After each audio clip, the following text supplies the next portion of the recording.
பிரியமானவர்களே, கர்த்தருடைய நாமத்தில் உங்களை மகிழ்ச்சியோடு வாழ்த்துகிறேன். கர்த்தர் உங்களோடு இருப்பாராக, உங்களை ஆசீர்வதிப்பாராக.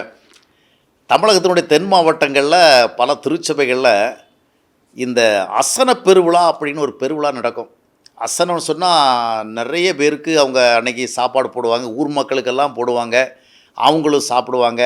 இந்த அசனத்தில் கலந்துக்கிறதுக்காக வெளியூரில் இருக்கிற அந்த சபை மெம்பர்கள் எல்லாம் வருவாங்க. வந்து நல்லா உட்காந்து சாப்பிட்டுட்டு ரொம்ப சந்தோஷமாக போவாங்க. இந்த அசன சாப்பாடை வெறும் சாப்பாடாக அல்ல, அது நிறைய பேர் அதை ஒரு புனிதமாகவே பார்ப்பாங்க. சிலர் பார்த்திங்கன்னா அந்த அசன சாப்பாடை நெடுந்தூரத்தில் இருக்கிற தங்களுடைய உறவினர்கள் கூட எடுத்துகிட்டு போவாங்க. ஒருவேளை உள்ளூரில் அவங்க அம்மா அப்பாவோ இல்லைன்னு சொன்னால் அண்ணன் தம்பி இல்லைன்னா கூட அந்த அசன சாப்பாடை அவங்களுக்கு கொண்டு சேர்க்குறதுக்காக 20 மைல் 25 மைல் 30 மைல் கூட போவாங்க. ஏன்னு சொன்னால் அசன சாப்பாட்டினுடைய ஆசீர்வாதம் அவங்களுக்கும் கிடைக்க வேண்டுமே அப்படிங்கிற ஒரு பக்தி. நம்ம அசனத்தில் நம்ம சாப்பிட்ற சாப்பாட்டுக்கு ஒரு விசேஷமான ஆசீர்வாதம் இருக்குங்கிற ஒரு நம்பிக்கை. அசனம் சாப்பிட்றது நல்லது, அசனம் நடத்துறது நல்லது.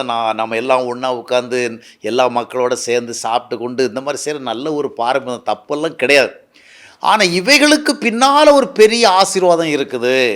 அசன சாப்பாடு சாப்பிட்ட ஆசீர்வாதம். சிலர் பார்த்திங்கன்னா ஒரு குறிப்பிட்ட சர்ச்சுக்குள்ளே ஒரு நடைபெறுகிற ஒரு கூட்டத்தில் போனால் அதுக்கு ஒரு ஆசீர்வாதம் அப்படின்னு இது பண்ணுவாங்க. அந்த மாதிரி குறிப்பிட்ட சில செயல்களில் ஆசீர்வாதம்.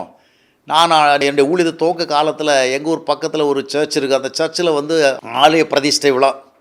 அப்போ என் பக்கத்தில் உட்காந்து சாப்பிட்றவர் ரொம்ப சந்தோஷமாக பேசினார். நாம் இந்த மாதிரி ஆலயத்துக்குள்ளே உட்காந்து சாப்பிட்றது எவ்வளோ பெரிய ஒரு ஆசீர்வாதம் தெரியுமா. ஆனால் சாப்பிட்றது ஆலயத்துக்கு உள்ளே உட்காந்து சாப்பிட்டாலும் கணக்கு ஒன்று தான், ஆலயத்துக்கு வெளியே உட்காந்து சாப்பிட்டாலும் கணக்கு ஒன்று தான்.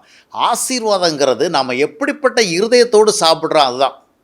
நாம் சாப்பிட்ற சாப்பாட்டிலேயே ஆசீர்வாதத்தை பார்த்து, நாம் செய்கிற சில செயல்களே ஆசீர்வாதத்தை பார்த்து, நாம் உடுக்கிற உடைகளே ஆசீர்வாதத்தை பார்த்து, ஆசீர்வாதத்திற்கு அடிப்படையாக இருக்கிற இருதயத்தை அநேகர் பார்க்கலை. சிலர் பார்த்திங்கன்னா அந்த குருத்தோலை ஞாயிறில் அவங்களுக்கு இந்த ஒரு சிலுவை மாதிரி அந்த குருத்தோலையில் என்ன பண்ணுவாங்கன்னா அந்த கிராஸ் செஞ்சு கொடுப்பாங்க. இதை வர சென்டிமெண்ட்டாக வச்சுக்குவாங்க. அது இருக்கிற இடத்துல ஆசீர்வாதம் இருக்கும், அதை வீட்டில் பத்திரமா வச்சா ஆசீர்வாதமாக இருக்கும் அப்படிலாம் சிந்திப்பாங்க. இதில் எல்லாம் ஆசீர்வாதம் இல்லைங்க. ஆசீர்வாதங்கிறது நம்முடைய இருதயம் மீட்கப்பட்டிருக்கிறதா, நம்முடைய இருதயம் கர்த்தருக்குள் இருக்கிறதா, கர்த்தருக்குள்ளே வந்துட்டோமா. கர்த்தருக்குள்ளே வரலன்னு சொன்னால் ஆசீர்வாதம் கிடையாது. சிலர் பார்த்திங்கன்னா சர்ச்சுக்குள்ளே எவ்வளவு தான் இடம் இருந்தாலும் உட்கார மாட்டாங்க.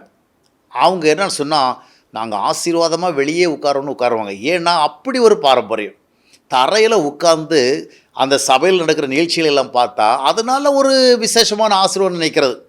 இதில் எல்லாம் ஆசீர்வாதம் வராது. இதெல்லாம் நம்ம சௌகரியத்துக்கு நம்ம சேரில் உட்காரலாம், வெளியே உட்காரலாம், எங்கே வேணால் உட்காரலாம். அது மாதிரி சிலர் பார்த்திங்கன்னா சர்ச்சுக்குள்ள ஒரு குறிப்பிட்ட இடத்துல உட்காந்து ஜெபம் பண்ணால் நல்ல எஃபெக்டிவாக இருக்கும்னு நினைப்பாங்க. எந்த இடத்துல உட்கார்ந்தாலும் ஜெபத்துக்கு ஒரே எஃபெக்ட் தான். நீங்கள் சர்ச்சுக்குள்ளே இருந்து ஜெபம் பண்ணாலும் ஒன்று தான், இல்லைன்னா ஆல்ட்ரு பக்கத்தில் உட்காந்து ஜெபம் பண்ணாலும் ஒன்று தான், இல்லை மணி அடிக்கிற இடத்துல உட்காந்து ஜெபம் பண்ணாலும் ஒன்று தான், இல்லையே கடற்கரையில் உட்காந்து, இல்லை ஒரு தெருவில் உட்காந்து, திண்ணையில் உட்காந்து, எங்கே உட்காந்து ஜெபம் பண்ணாலும் உங்களுடைய இருதயம் எப்படி? நீங்கள் மீட்கப்பட்டவர்களா? நீங்கள் ரட்சிப்பின் அனுபவம் பெற்றவர்களா? நீங்கள் பரிசுத்தமாக்கப்பட்டவர்களா? நீங்கள் தேவனை தேடுகிற இதயம் உடையவர்களா?